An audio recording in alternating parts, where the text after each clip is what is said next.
And we are live. Hi, everyone. This is Kate Hancock for the Inspired by Her podcast. And today I have a wonderful friend, Reyna Nebeker. Did I say your last name correctly? Yes, that was right. Nebeker. Yes, Reyna, how are you doing? I'm so happy having you here. Oh, thank you for having me. I'm doing really well and excited to be here with you. I know I've been to your Lash studio, and everyone, Reyna runs a multi-million dollar business, a beauty business in Las Vegas. Can you tell us more about your company, Reyna? Yeah, absolutely. So it's Cherry Lash, and Cherry Lash, we were actually one of the first dedicated eyelash salons in the US. We've been running this business model for about 14 years. We started in Layton, Utah, and quickly grew to about 5 stores between Utah, California, Nevada.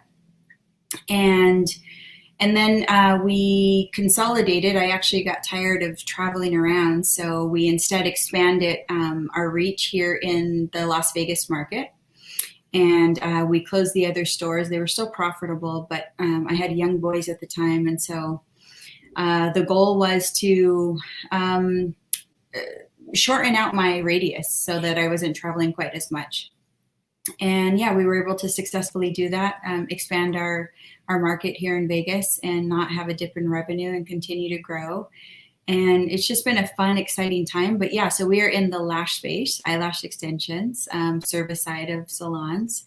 Been doing this for about 14 years and lots of fun. It's a newer industry, so lots of opportunity for growth still. Well, can you tell me that story of when did you learn about lashes? Because now I haven't heard it until what, 2 years ago. I mean, you were there in the beginning. Like, who Yeah. even told you about it? Yeah, well, it was so I started out. My very first salon was my mother purchased an existing salon for me when I was 16, and she said, well, here's, you could do this while you go through college and you can figure out how to run this business. And so that's what I did for about 5 years, business on training wheels. What I didn't realize is that it would later give me a really good foundation for what I would end up falling in love with, which is the lash business of salons later. And so I would run that first existing salon for about 5 years, and I eventually sold that salon for a profit and took that money and went to school full time. And I thought, let me just focus on getting my degree, growing up a little bit, because at this time I had successfully sold for profit a salon and I was still only 21 years old.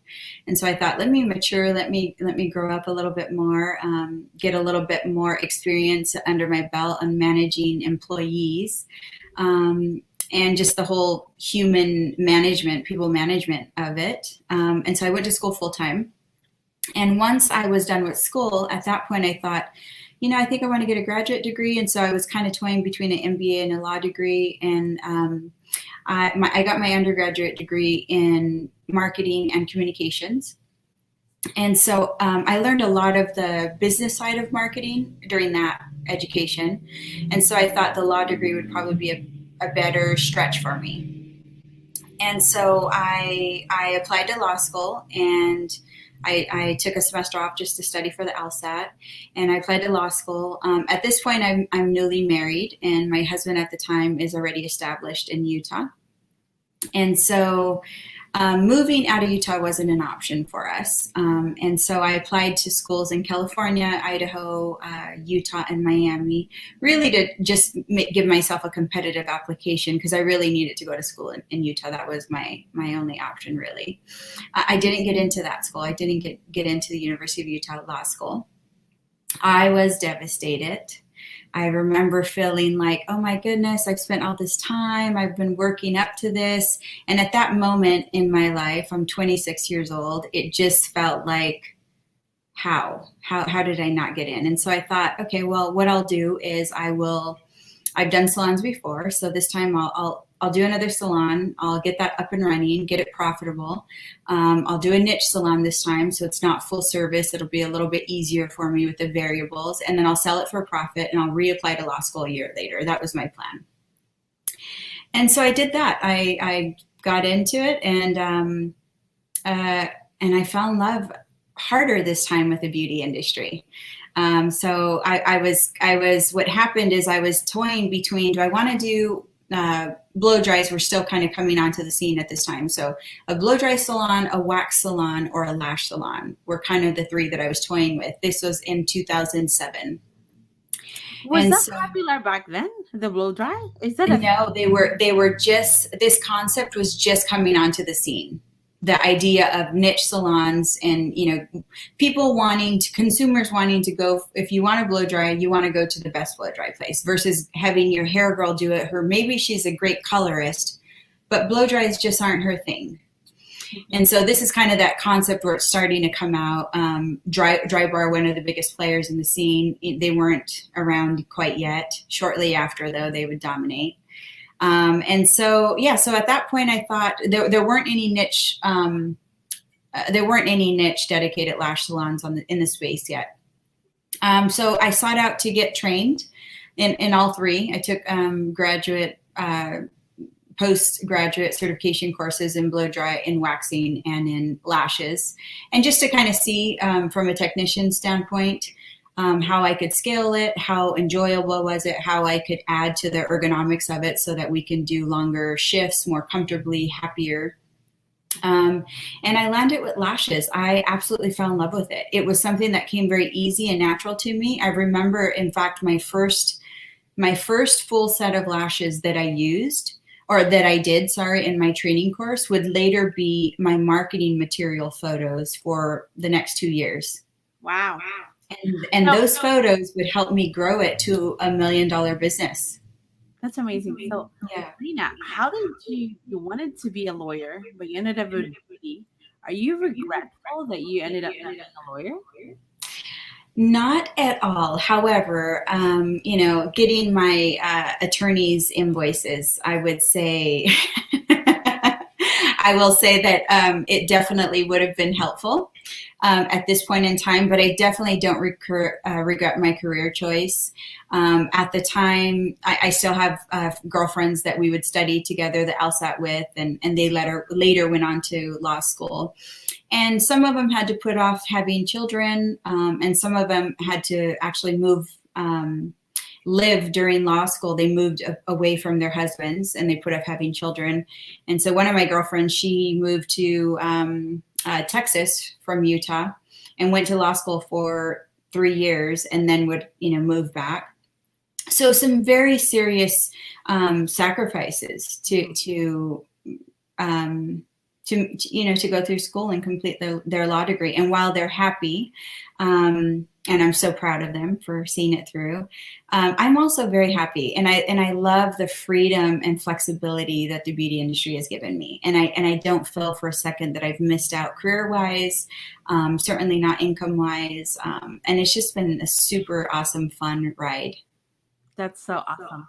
Now, can you take me back to that after you sold the business that your mom given you, that salon, your very first day of opening your own lash studio?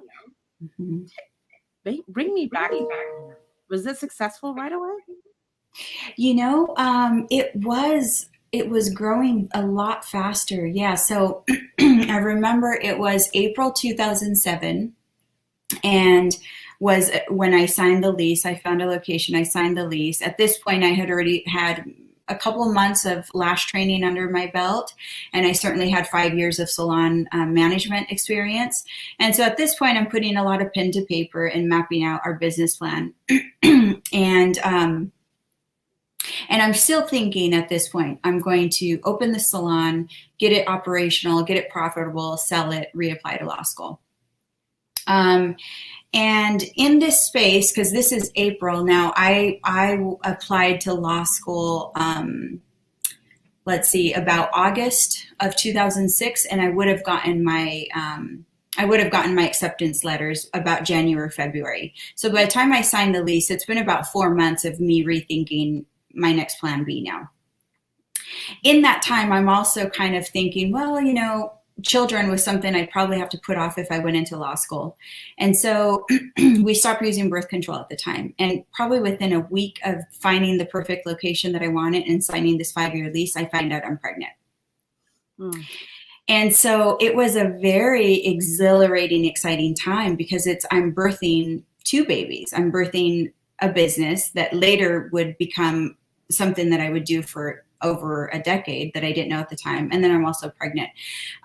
But it was just so exciting. I remember just not feeling challenged, not feeling fear or afraid of the unknown, especially well knowing, oh, I'm going to launch this business and I just have gotten pregnant now. I just remember feeling super motivated, seeing a lot of opportunity in the space, falling in love with lashes myself as a consumer, and thinking more of us women would love to just dedicate a couple hours every 2 weeks to getting our lashes done, and then being able to wake up every day with minimal effort of makeup and looking and feeling more put together. And so it was, Like you can get away with not having anything as long as you have lashes. And I think it is an addiction kind of sense. So it's very interesting. absolutely. I mean, it's saved. I mean, makeup now is something I do more for fun, when I have the time and I want to play with it. But to just get up and go and hop on a Zoom or go out to a meeting in person or whatever the case may be, in between lashes and some chapstick, I'm ready to go 99% of the time. And I love that. I love not spending so much time and effort getting ready every day. Love it. Now, what did you learn along the way bootstrapping your company? Bootstrapping, yeah, that's a good one. I would say every night I was journaling my business ideas on how to grow the business. Every night I was, and in those journalings, I was writing all the things that I could do myself. So I really wanted to save the money, but I also wanted to truly understand the business that I was developing, because I felt that would help me be a lot more confident in training the next person, especially in my mind as I'm thinking, I'm just trying to get this business up and running and profitable to sell it. I And love so the thought process, though. Not every business owner, you actually have a business exit strategy. coincidentally, and I didn't know I was doing that. It was just a thing of I need to get back into law school. At that point, I had so much attachment to going to law school that, yeah, it forced me to think of how do I get this up and running and profitable in a year, and then just pass it on to the next person, sell it to the next person. Yes. So the bootstrapping was definitely, I mean, I was, and when loving what we do, and we all know this, loving what we do just makes it so easy to get up in the morning and get it done. So I didn't have this pool of I didn't want to do it or it was boring. It was just this, I couldn't wait to get up out of bed and get this done. And I had a deadline. I had a deadline that I had a year to do it because I thought I was going to reapply to law school and not be here for the business.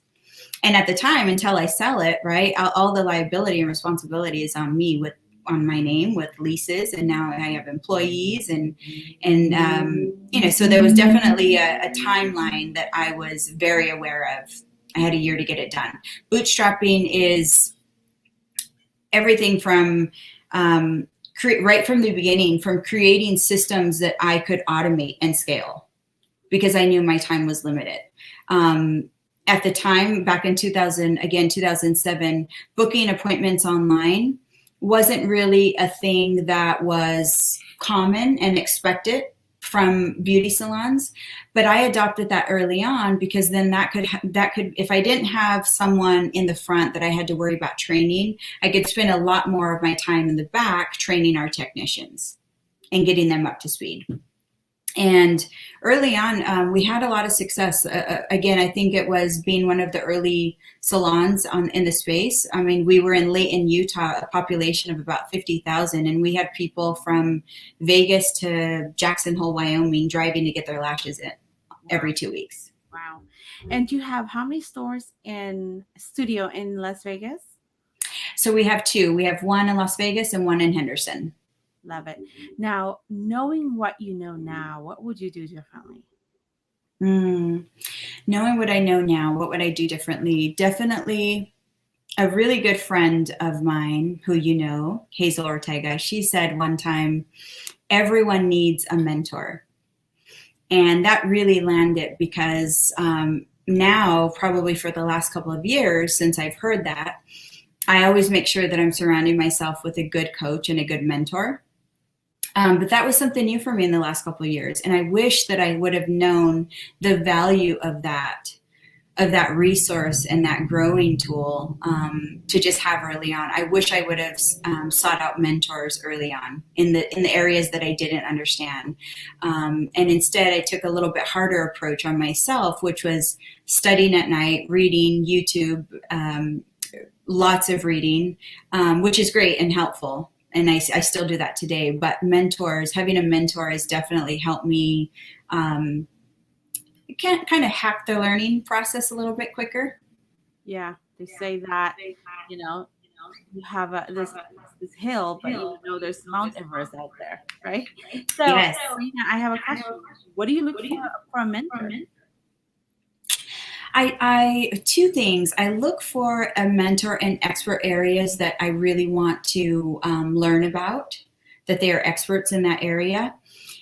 And then contrastingly, on the other side, I also look for a mentor who is maybe brilliant in a totally unrelated area that I'm not seeking, because I've found that sometimes those ideas from that mentor that were just totally unrelated, totally different space, are more of the out of box thinking that come up in our conversations.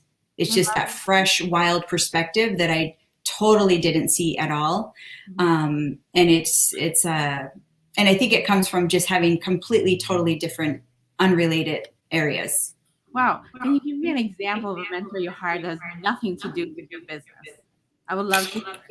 Yes. So one of my current mentors, actually more of a business coach, he comes from the space of manufacturing and retail sales for jewelry and furnitures. Mm-hmm. And so nothing related to, let's say, beauty industry, e-commerce. He's a little bit older, in his 70s, not in the e-commerce space. It doesn't come from the e-commerce space. Certainly not a beauty brand, let's say, related or beauty related industry.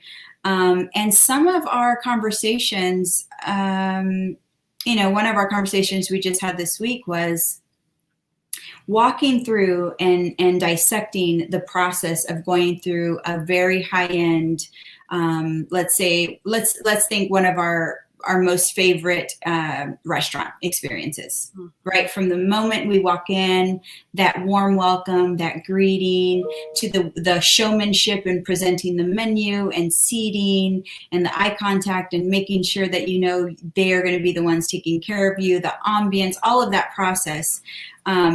Obviously, I can dissect that and apply that to our business model. And it's fun, and I can do that all day. But not necessarily something that I would think would come out from his experience, per se. Yeah, absolutely. And I do that all the time.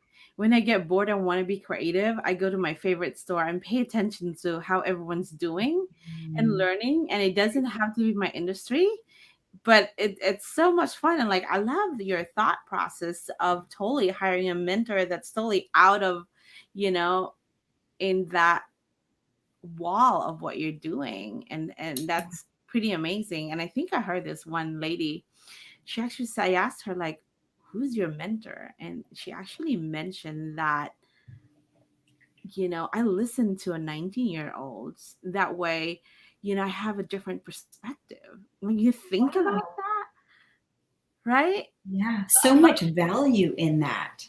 Mm-hmm. So Yeah, much like, value. I even would sometimes ask my kids, say, hey, what do you think of this XYZ? Then I could hear that. I mean, what are they? What they're not millennium, below millennium, Zen. What are Zen X, or yeah, so like it's such a different perspective, and so different though our thought process. Absolutely. And I love that. I love the mindset, the fresh perspective that can kind of take me out of my default loops that I'm so used to working in, professionally, personally. And so having someone come from a completely different perspective to just kind of walk me through their thought process is just fascinating. I love that. Now, Reina, what was the most challenging experience you've had to overcome?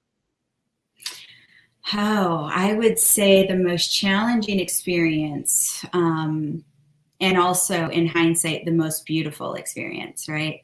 I would say the most challenging was probably I was on my fifth year of business in the Lash space. So I had decided not to reapply to law school. I was going to ride out this business wave, and I figured I could always reapply to law school. It was there, but business comes in waves, and I was going to ride it.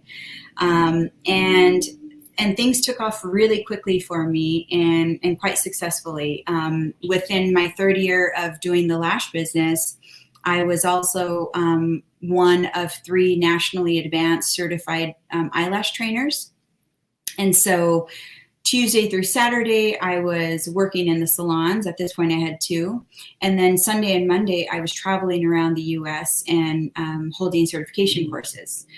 And so very busy. And then I also had launched, shortly after, I also had launched another company, which was a product company for eyelash extensions. Mm. And so very busy. And at this point, I have a 2-year-old son and a full-time nanny living with me. And I would take my son and the nanny as we would travel, and I would certify classes and, of course, have time with my husband and son at night. But it was a very busy, busy time. And so my marriage would suffer, and I'd file for divorce. And at that point, I was pregnant with my second son, but very much committed and having so much fun and respect for my career and all the freedom that it was allowing me. And so the most challenging time was probably filing for divorce, leaving my two current salons in Utah to my ex-husband while we figure out the asset division, and then restarting in Las Vegas. And so that's when I would move to Las Vegas. I would restart here. I was on this time crunch again because I was, I had about 6 months before I would deliver my second son. And I kind of wanted to give myself some time to have a maternity leave. So in my mind, I moved to Vegas and I say, I have 6 months to get this up and running and operationally, hopefully profitable, so that I can give myself a maternity leave. And I had $50,000 to do it, to move, to get a new place, to furnish our place, and to start another business. And it was challenging, and I had to bootstrap all over again, so much more than I did the first time. The first time, I had the support of the loving, motivational, and financial support of a husband, whereas this time, I didn't have that, and I had a 2-year-old, and I was pregnant. So a lot more uncertainty, definitely a little bit of the fear there this second round. And coincidentally, here I am in Las Vegas opening up the same model, another salon, and I'm pregnant again. So a little bit of this deja vu again. But I remember telling myself, I've been here before, I've done it. This will be the, at this point, I guess if we count, it's probably the fourth time around. From the California store that my mother gave me, and then the two in Utah that I successfully opened and were doing well and profitable, and then now Vegas. So while the timeline was short, 6 months, I fully felt capable of doing it. Wow, challenging though. Now, is the Lash studio in Utah still open right now? No. So I actually, 3 years after I filed for divorce, I would be awarded back my stores. Mm-hmm. And there was definitely a culture switch in the staff. And at that point, I just figured that it was, I tried to turn things around for about a year, and the stores were definitely profitable. But I had a whole new life and brand and team where the culture just flowed in the two stores here in Vegas. And so I had to, kind of ask myself, what is the cost of my peace and happiness? And so I closed those stores that were fully profitable. And I expanded here in the Vegas market. Our Las Vegas store, we doubled that one in size. And so as we closed the two Utah stores and doubled our busier store here in Vegas and had the other one, we actually didn't see a dip in revenue, and we continued to grow. So I was really proud of our team for making the change, and I was overall a lot happier and more at peace with it as well. Wow, that's a huge decision for you to make. A Mm-hmm. profitable store, you have to shut down because the culture is not there. The team is not really embracing you. Mm-hmm. Is it really worth it for it to continue? And I love that. Like, what are some Absolutely. of the steps for you to make the decisions like I'm going to shut it down? Mm-hmm. It was definitely a conflict that I dabbled with probably for 8 months, and probably about the 6th month, I had loose talks with people that were interested in buying it, Mhm. but it was going to be a little bit of a 2 to 6 month commitment transition. They still wanted my involvement, and that's where I was. Again, I had 2 young boys at this time that I was flying from. I was not spending nights at home. I was spending nights, 2 to 3 nights a week in Utah, trying to turn it around. It just wasn't flowing the way I would have liked it, and I totally understand it was a tough position, right? Ownership. I think ownership in a business, unfortunately, especially if there's a divorce behind it, Mhm. can be challenging. And so I think, unfortunately, we had a lot of great people at those stores. But I think they were kind of caught in the middle a little bit of maybe a divorce that could have been a little bit smoother, a little bit more positive. Thankfully, we're there now. But at that time, we still, had some maturing to do. And so, yeah, I mean, it was definitely a decision. It really came down to, I remember I was at the airport one night and I missed my flight home, and I had spent 3 nights in Utah, and it's only a short 1 hour flight. And I missed my flight home because I was in meetings back to back, and I was literally using the bathroom until I got a break. And so as I'm waiting for my flight, I go to the bathroom and I come back out, and it turns out, since everyone is checked in, they decided to leave a little bit early, and they closed the gate doors. And so I didn't hear the announcement. When I come out to the bathroom, they've already closed the doors, and the plane hasn't left, but they said it was too late for me to board. I had a meltdown at the airport, a full blown tear meltdown, and I was not as I was a little bit rude to the teller, even not happy to admit it, but I was just kind of like, I can't believe you guys did this. How? Why is leaving early? I didn't hear, this kind of thing. I didn't take the announcement as graceful as I would have liked to.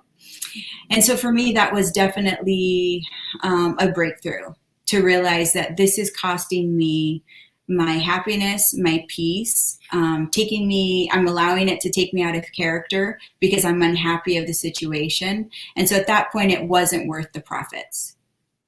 Wow. Well, thank you for Mm-hmm. sharing that. You really Mm-hmm. in that moment of you having a meltdown and the fact that you even recognize it's Yeah. worth it. Wow. What Yeah. thank you for sharing that. Now, Yeah. Reina, how to scale a beauty business into a 7+ figure company? Tips. Would love to hear it. Yes. I think scaling at the beginning, again, bootstrapping is key. Trying to do as much as I could early on and understand and learn as I could. And every time I hired someone to do something that either I needed them to do or I didn't understand to do, I always made sure that part of the agreement included them teaching me how to do it. Not only so that I could learn and hold them accountable, but so that I could also be a better leader in whether it's that person or the next person in it. Making sure that I can stay abreast with the innovation that needs to happen. And so I think scaling is really, I told myself early on that I asked myself, it was very clear. I remember journaling in my business journal at night. It was very clear. This is what I wanted, and this is what I'm willing. On one page, I listed out exactly what I wanted from the business. And on the other page, I listed out exactly what I was willing to pay for that.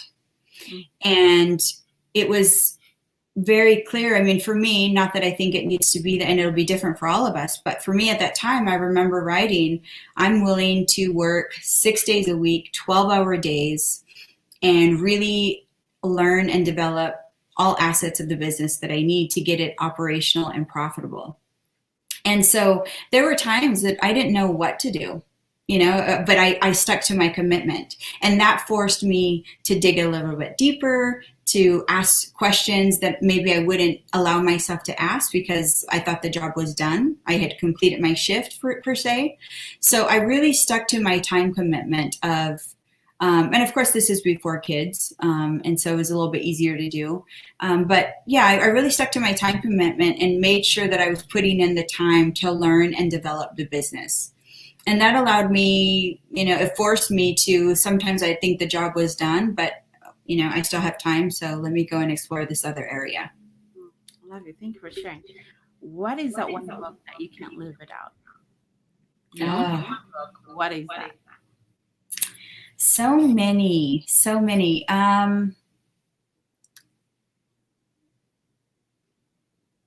Gosh, so many. I mean, I'm going to say if I had the one book for business that I wish I had sooner, I would say Traction, for sure. Traction is a great, I like to think of Traction in a two-part.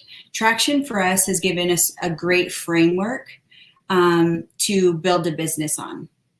And everyone knows the direction and the way the direction and the pace, and it makes it very clear for the whole team. 3 Hag is another great book that I highly recommend, and I like this one as putting the content into the framework.